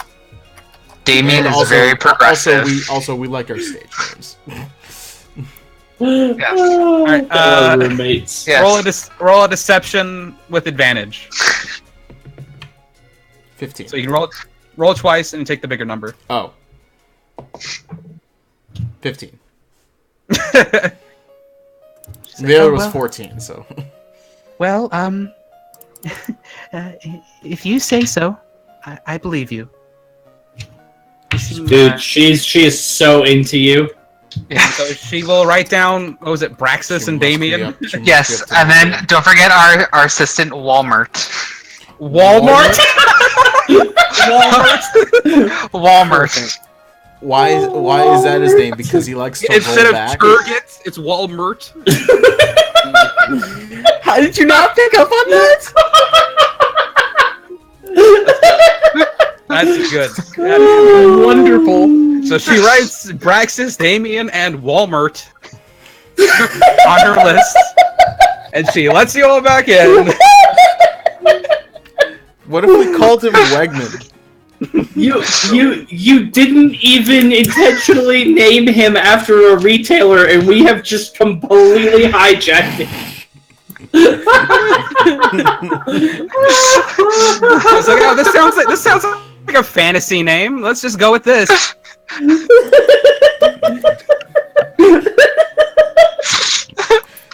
I can't wait till we find a way to call him Best Buy. No, I'm telling you, Kmart. he either has an alias or a cousin named Wegman.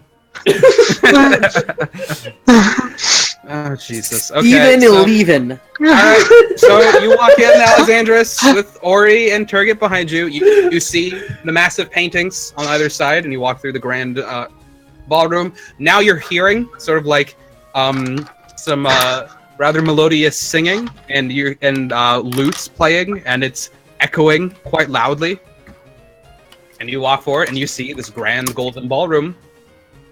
And so, meanwhile, Merritt, you have entered the West Wing. Do I get a walk and talk?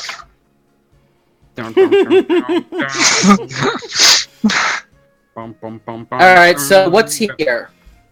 Okay, a lot. As you walk over to a hallway and you hear infinite and you see like you're in this wide open room and there's several doors to the right, to the left, ahead of you, and you look down where you hear the hissing and you see there is a chasm of 100 feet between you and the bottom, where you see these massive boilers shooting out steam. And you see that there are sort of this walkway that goes out ahead of you, and there is under you another walkway, and then below that one more walkway. So there's like 3 levels, and you notice that in the middle hall, like in the middle section in particular, you see that there are 5 rooms, like 5 doorways that are moving. And so like there's like 2 on the left that sort of move up and down and click in place and rotate around one another, and that there are 3 on the other side. And then going and moving between all the various doors, there are stairways that are locking and moving in place. Kind of think like, you know, the Harry Potter stairways, how they're moving around. Am I in an MC Escher painting? Yeah, basically. If MC Escher was like steampunky, then yes, that's exactly where you are. The stairways are moving up and down. So I'm in a bad painting I see at a mall. Got it. Yeah.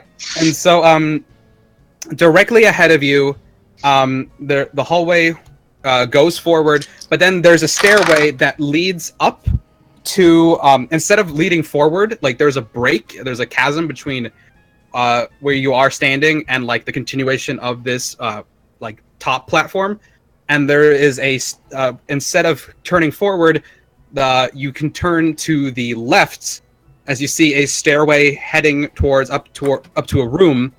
And sort of right by the end of this stairway, there is a lever with 3 positions, and it's up at the top position.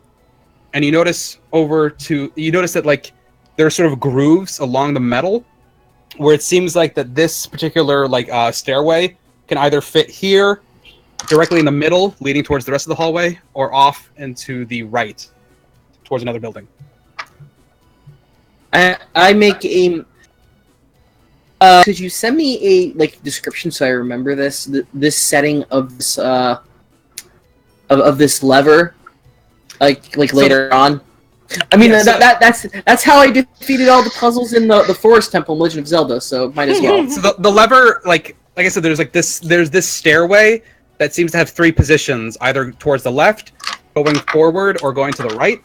And this stairway, like about like 2 steps into it, there is the lever jutting out of it. And the lever has 3 positions. It's currently at the top. Am I able to reach that lever? Yeah, you can access it right now. The stairway, you can like you walk forward, and there's like like a wall and like a railing that goes up. So you can walk forward and turn to the left. Now, I don't want to touch it because I don't want to be dangling from a railing because of something I pushed. So I'm going to leave the west wing and take a mental note of this specific lever setting for later. Yeah. So currently, the top lever for this segment leads to the left, and you notice below you again that you can't really quite make it out, but there are like 3 hallways, sort of like 3 walkways, like sort of top, middle, and bottom. And it looks like there's about I need to look at my notes again. If it's either 20 or 30 feet between each level, and then from the bottom level to the bottom like boilers is about 40 feet. So like if you fall off this top level, it is 100 feet down. To my death. Got it. Big deaths. Yeah, Many and deaths. as you see, and like again, so like you can kind of see near the bottom level, like there's like these metal grating walkways that are fixed in place, and they go towards other various rooms near the bottom. But like again, they're like your eyes are naturally drawn towards the middle segment where the rooms themselves are moving, and the hallways, the walkways, the stairways are instantly like locking back and forth in place as stairways that go up, down, or the stairs flatten themselves out and go forward, and they're moving and they're locking in place. And you notice that they all lead towards all the various doors. Like none of them are cut off. You just have to like probably figure out the timing or the rhythm of when they go to which. But at some point, the walkways head down and touch with the middle platform, the middle walkway. Mm-hmm. By the way, I'm asking you to send me a medal because I was in the middle of writing something just then. All right, so I'm gonna leave. Like I said, I'm gonna leave and I'm gonna remember this setting in my brain zone, and I'm gonna walk back into the main This is the West Wing. Somewhere, one of these rooms is where the exchange is supposed to take place. Mm-hmm. I'm gonna need more time to go through there. We don't have that. Yeah. All right. So I'm gonna walk back to the thing and get out of shadows and start messing around with some of the investigating, not messing around, the drums and seeing exactly how those work. Okay. So all throughout this, Alexandros and Ori, all of you guys, you walk up and you're basically just watching Ziggy play at this point. See how well he does. He rolls a 27 on his performance, so you're all enthralled how magnificent he is playing at the lute. And he'll pause and he starts experimenting with like the instruments that can be like recorded. And he starts playing a few notes, and then he taps them and they play the same notes that he played. So he's quite delighted, and he's sort of going through and preparing everything. And you guys are just amazed that Karnov is just like pop and locking, gyrating and moonwalking this entire time. The man can dance. And then suddenly I pop out of nowhere like I'm Nightcrawler, and I say, there needs to be different lights here. We need different lights. We need softer lights. We need lights that are a single spotlight on Ziggy and complete blackness everywhere else. And a spotlight on you too, Karnov, don't worry.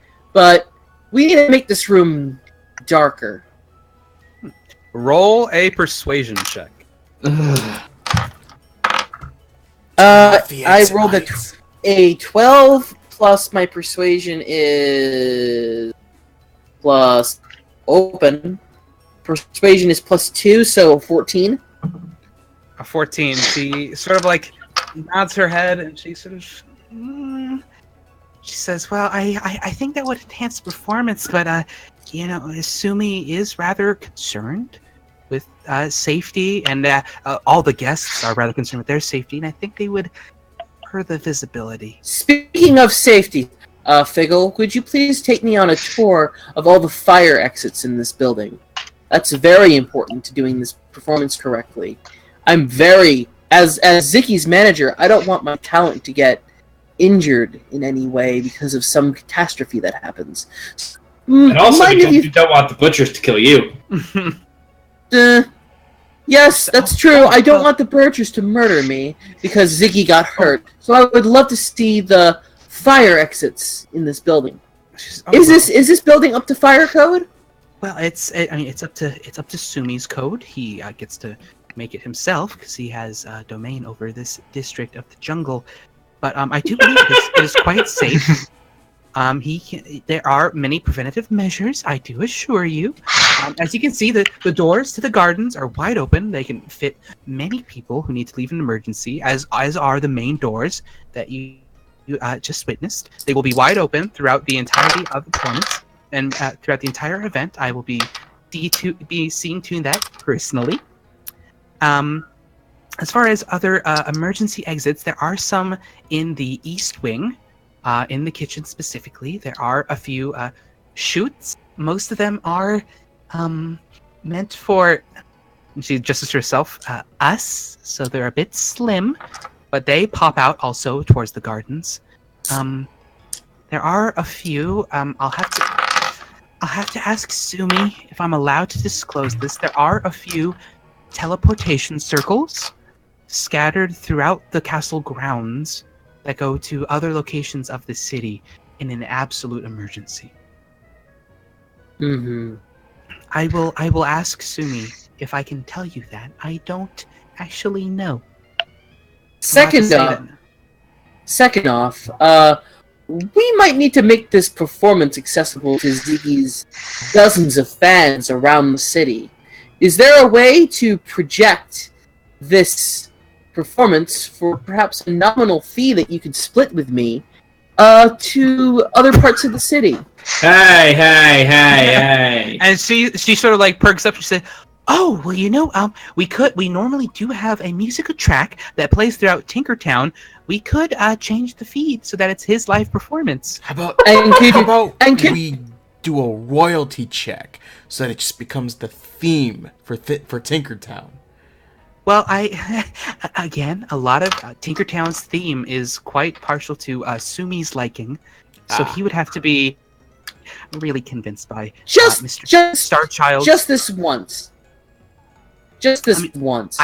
Just for his fans. We can bring all of his fans from all around the city to Tinkertown. I feel like all of you guys are pushing this a little bit. I'm afraid that there's a reason why we have a exclusive guest list, and that is. Well, no, not in here, but on the outside of Tinkertown. I like your idea of switching the feed just this once, just his many fans. Well, I mean, people. And you split the profits with me for letting people into Tinkertown. All right. Well, it's free to enter Tinkertown. Well, this gala costs money, doesn't it? Well, it would cost. I mean, I have to run these kind of logistics all the time. How would we know who is a resident here and who isn't, and how would we charge them, as opposed to people just sort of coming home to their families? He is reaching so hard right now. It would be a bureaucratic nightmare. I would know. I'd be in charge of managing it, and quite frankly, I think we're up to the task. Resigned. Fine, I'll take my ingenious pay-per-view idea elsewhere. Maybe towards the championship that's coming up with that who is won the whatever the hell Flint won. I forget that the Hall of War. The Hall of War, yes, we can put that on the same astral projection, and I can make so much money from it. I mean, nothing. Oh yes, the Hall of War, the Fight Club. It is rather quite exciting stuff, isn't it? Yes, and perhaps, well, I'm not going to share it with you, but I would love to, make people pay for that without having to come all the way to their end of the city. Well, that's a great idea. I wish you luck in developing that entrepreneurial spirit. Now, could you let Sumi know about the that Ziggy Starchild's manager wants to know about those teleportation circles and what parts of the city they go to and where they are in the castle, just in case of an absolute emergency at this show. I will be sure to bring it up with him.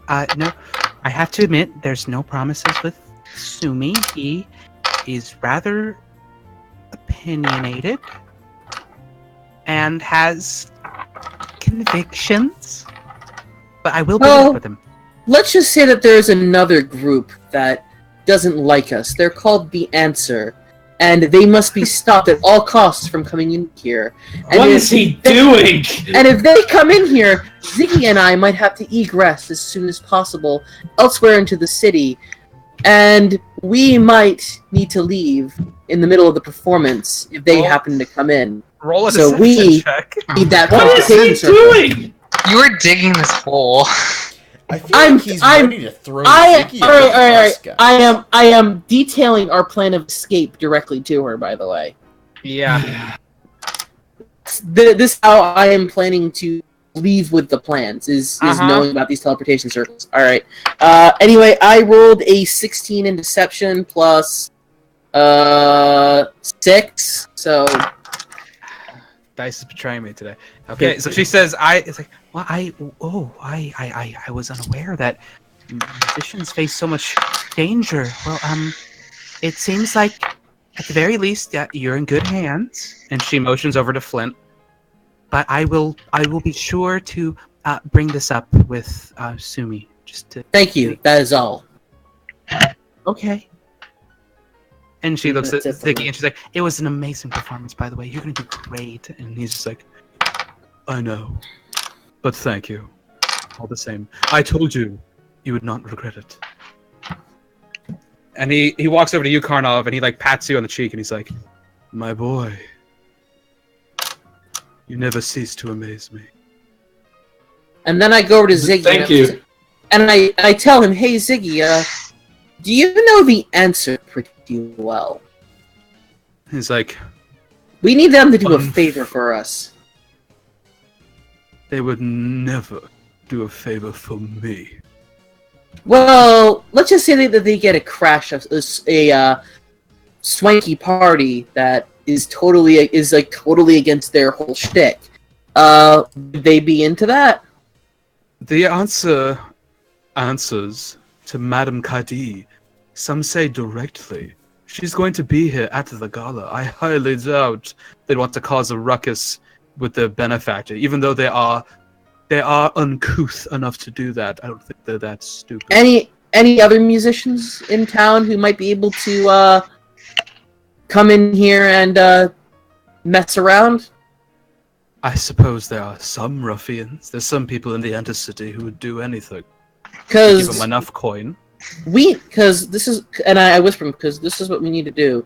Could you potentially stop in the middle of a song and have to leave really quickly and get transported somewhere else in the city because someone is, let's just say we paid them to try to attack you? You won't get hurt, don't worry. It's Your like, safety is totally yours.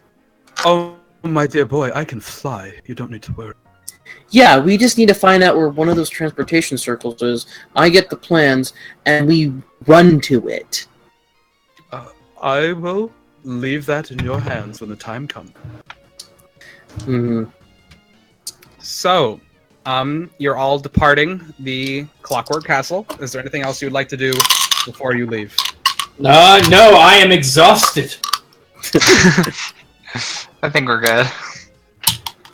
Okay. So, as you're leaving, Diggle escorts all of you out. She's like, it's a pleasure meeting all of you. Mr. Starchild and Dancer and Damien and Bellix and all your whole entourage. I'm sure you'll do great. And yeah, it was great meeting you too, Mr. Nomi. Wink. And so she, as the big metal doors close, and then she walks through the smaller doors, and those also close. So, what would you guys like to do now? I am going to tell We- everyone else that my plan for how we're gonna have to leave. Not. We should regroup somewhere else. Yes, exactly. Yes, Somewhere let's get else. out of here. Let's get to the dragon's dungeon. Back to the Dragon's Dungeon, and so you head back up to your rooms. You walk past, Durnan, your favorite barkeeper,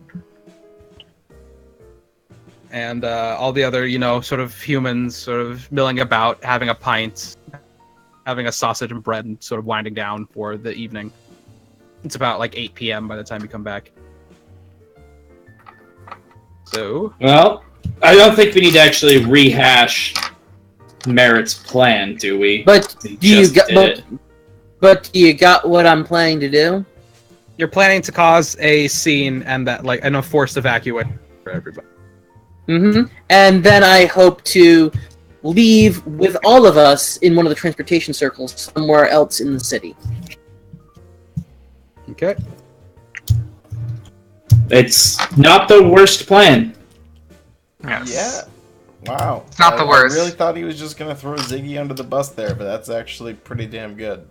Oh, no. Ziggy's health and wellness is imperative to my plan. Also, Well, I'm glad to hear that. I meant politically, but okay. Yeah. You definitely tempted fate by Figgy. Figgy almost got it. So, I can't believe I rolled 6 threes on. I need to. That was ridiculous. I swear. Anyway, so just to make things easier, because I want to actually pick up the gala maybe next week or the week after, and actually get through that, because I think it'd be interesting. I'll just ask you guys now, what do you want to spend the next day doing before we? Because I want to just pick up with the gala.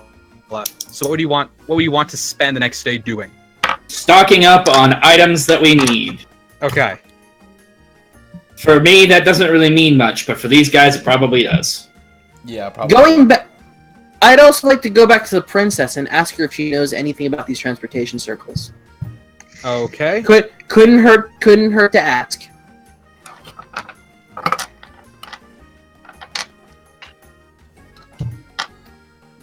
Anything else? Nope, that's all I need to do. Yeah. I think we are I guess finally pirates. ready to pull off maybe a heist. All right. Yes. Yes. It just might be some kind of a heist. It just might be. So yeah, I guess we'll ideally next week we will pick up with Not the next- heist, and we'll do. Well, we might be able to do next week. Ryan and I might have to be doing something else, but we'll see if it opens. Yeah. Hopefully it works out, because I want to get through this heist. Let's Yeah. do it. Finally. It's only been a half a year, Let's do it. but yeah. So we'll get to this, and I'll let you know. We can roll stuff off screen, and over the next week, I'll let you guys know what happens with the items or asking the princess about stuff. Cool. And then we will pick up next week with the heist. Hopefully. Hooray! Actual plot resolving.